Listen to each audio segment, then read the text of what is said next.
7 মে রাত পাকিস্তানের আকাশে বেজে উঠল যুদ্ধের সুর।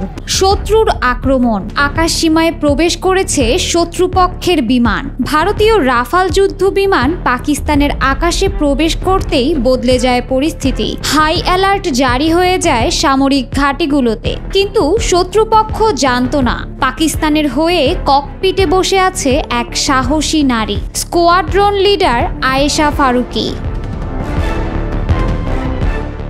অনেকেরই ধারণা রণক্ষেত্র কেবল পুরুষের জন্য, কিন্তু এই ধারণা পুরোপুরি বদলে দিয়েছেন পাকিস্তানের আয়েশা ফারুকি। একজন নারী হয়েও রণক্ষেত্রে এমনভাবে শত্রুপক্ষের মোকাবেলা করেছেন যা হার মানাবে পুরুষকেও। পাকিস্তানের ইতিহাসে তিনিই প্রথম নারী যিনি শত্রুর বিমানকে ভূপাতিত করে রক্ষা করেছেন নিজ দেশকে।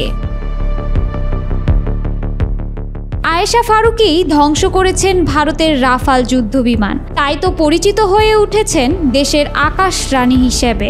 পাকিস্তান ভারত যুদ্ধে সবচেয়ে বেশি আলোচনা হচ্ছে এই মুসলিম নারী সেনা কর্মকর্তার বীরত্ব গাথা নিয়ে। কেবল পুরুষরা নয়, সামরিক ক্ষেত্রে যে নারীরাও সফলভাবে শত্রুকে কড়া জবাব দিতে পারে এর বড় উদাহরণ হয়ে থাকবেন আয়েশা।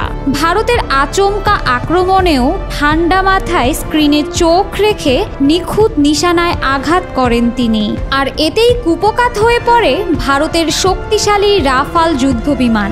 আকাশে বিস্ফোরিত হয়ে ছিন্ন ভিন্ন হয়ে পড়ে বিমানটি। আয়েশার সাহসিকতা ও প্রতিশ্রুতি সারা বিশ্বে প্রশংসিত হচ্ছে।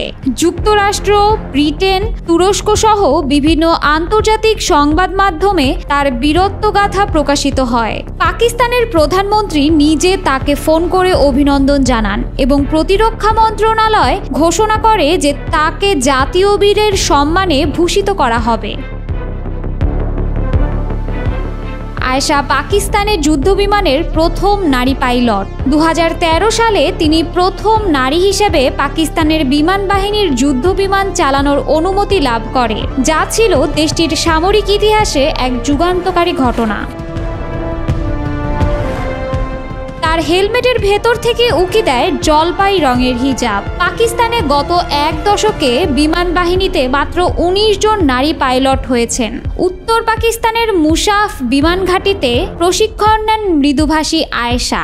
তিনি তার পুরুষ সহকর্মীদের দিকে ইঙ্গিত করে বলতেন, এক্ষেত্রে আমি কোনো পার্থক্য দেখি না, আমরা সবাই একই কাজ করি, নির্ভুলভাবে বোমা বর্ষণ করি। পাকিস্তানের এই আকাশ রানীর বাড়ি পাঞ্জাব প্রদেশের বাহাওয়ালপুর শহরে। তার বাবা বেঁচে নেই। বিমান বাহিনীতে যোগ দিতে চাইলে তার মায়ের সঙ্গে মতবিরোধ দেখা দেয়, কিন্তু দমে যাননি আয়েশা। গোটা বিশ্বের মানুষ তার বীরত্বপূর্ণ লড়াই দেখে মুগ্ধ।